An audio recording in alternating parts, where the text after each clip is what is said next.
Shalom God Lovers, mari dengan segenap hati, dengan segenap jiwa, kita mau memuji, memuliakan nama Tuhan Yesus Kristus di pagi hari yang cerah ini.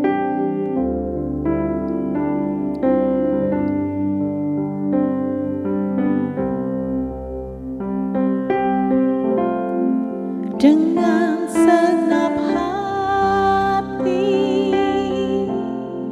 dengan segenap jiwa, dengan kekuatanku, ku sembah Kau Tuhan.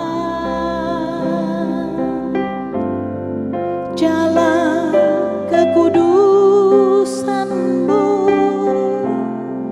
ku angkat tanganku, ku rindu selalu dalam hadirat-Mu, sebab Engkau yang kudus, anak domba Allah, darah-Mu tercurah di atas Kalvari, sebab Engkau yang layak terima pujian, hormat dan kuasa sekarang dan selamanya. Sebab Engkau yang kudus, anak domba Allah, darah-Mu tercurah di atas Kalvari, sebab Engkau yang layak terima pujian, hormat dan kuasa sekarang dan selamanya. Hormat dan kuasa, hormat dan kuasa sekarang dan selamanya. Engkau yang layak dipuji Tuhan, Engkau yang layak disembah. Dengan segenap hati dan jiwaku, ku puji Kau, Yesus Tuhan dan Raja. Haleluya, haleluya.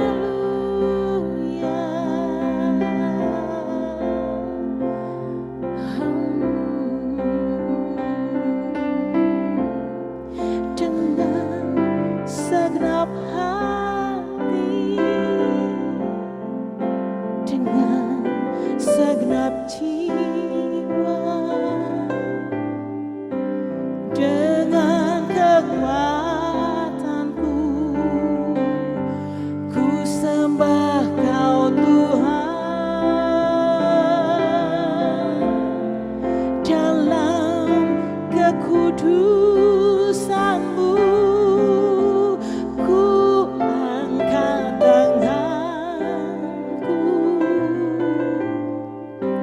ku rindu selalu dalam hadirat-Mu, sebab Engkau yang kudus,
Salam God lovers dimanapun saudara berada. Kembali lagi kita akan sama-sama merenungkan firman Tuhan.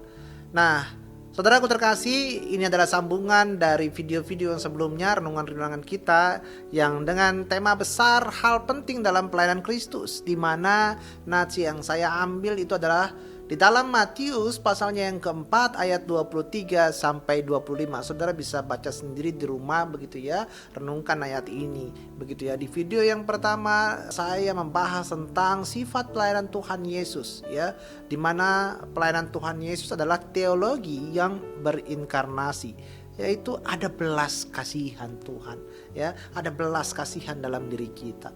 Nah, dalam renungan yang kedua saya membahas tentang metode pelayanan Kristus ya, di mana Tuhan Yesus ingin mengajarkan tentang metode pelayanannya yang mencakup 3 hal, yaitu pengajaran, penginjilan, juga pengembalaan. Nah, ini adalah video terakhir dalam renungan ini, yaitu kita akan membahas fokus pelayanan Kristus ya. Fokus dari pelayanan Tuhan Yesus adalah target pelayanan Tuhan Yesus, yaitu jiwa manusia. Ketika ia mengajar di bait Allah, melenyapkan penyakit, juga memberitakan Injil Kerajaan Allah, ia bersentuhan langsung dengan jiwa manusia, saudara. Ya, di dalam gereja kita bersyukur ada pelayanan admin, ya, tapi juga harus mempunyai visi untuk melayani umat Tuhan. Ya, Tyndale adalah orang yang pertama menerjemahkan kitab suci ke dalam bahasa Inggris. Dia mengatakan bahwa khotbah dan mencuci piring adalah satu kesatuan. Oh, kok bisa ya khotbah dengan mencuci piring adalah satu kesatuan? Ya, dia mau mengatakan bahwa hamba Tuhan yang berkhotbah jangan lupa siapa yang menyiapkan makanan paginya, mencuci bajunya, menjaga anak-anaknya. Maka dia mengatakan itu adalah satu kesatuan. Ketika kita melakukan pekerjaan admin ya di dalam gereja begitu ya, bukan hanya fokus kepada pekerjaan itu saja, tapi juga harus terlibat di dalam penginjilan, penggembalaan, dan pengajaran ya, seperti metode yang Tuhan ajarkan ya, metode Kristus. Kita harus ikut juga di dalam KKR regional. Ini langsung bersentuhan dengan jiwa-jiwa ya. Kita mengajak orang datang ke seminar, kita membesuk orang sakit, dan kita membantu orang berkekurangan. Di sini Tuhan Yesus mempunyai target, yaitu apa? Pelayanan jiwa manusia. Ya, karena banyak sekali anak Tuhan yang memiliki pelayanan yang hanya sebatas ya seperti admin dan lain sebagainya. Tapi yang harus diingat, harus juga bersentuhan langsung dengan jiwa-jiwa. Ya, ada KKR ikut, ya, pengajaran ikut, pengembalaan ikut, ya. Nah, ada seorang yang bernama Sir Christopher Wren yang mendirikan katedral, ya, Santo Paul di kota London, ya. Satu hari dia menyamar dan mendatangi tukang-tukang batunya. Ini kisah inspiratif yang saudara bisa ambil gitu ya hikmahnya. Ya, lalu dia bertanya kepada mereka, apa yang sedang engkau lakukan? Bayangkan ya, pendiri gereja menyamar gitu ya, untuk bertanya. Tukang yang pertama menjawab, sedang mencari makan. Yang kedua menjawab, saya sedang bersiap menjadi orang kaya baru. Wih, bisa-bisanya dia berkata seperti itu. Iya, kenapa? Karena saya ingin mengadopsi teknik yang digunakan di sini.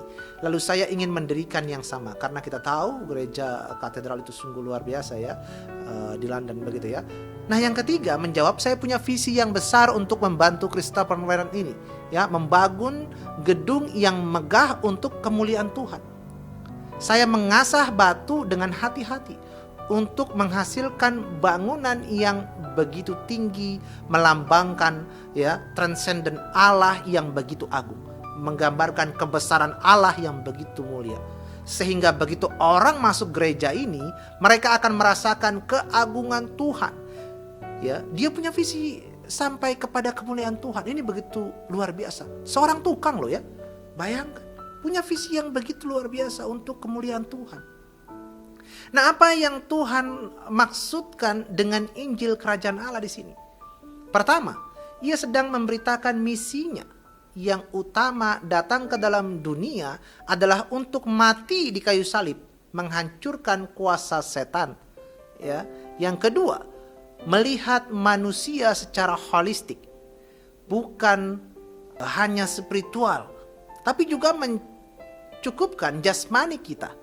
Yang ketiga, tidak berhenti di dalam diri kita, tetapi biarlah kemuliaan Tuhan dinampakkan melalui diri kita.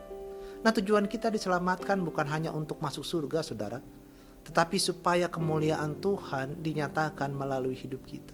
Dimanapun kita melayani itu, tujuannya hanya untuk memuliakan Tuhan. Ada visi besar, ya, di balik misi yang kita lakukan. Ya, bukan hanya untuk kepentingan kita pribadi, ya.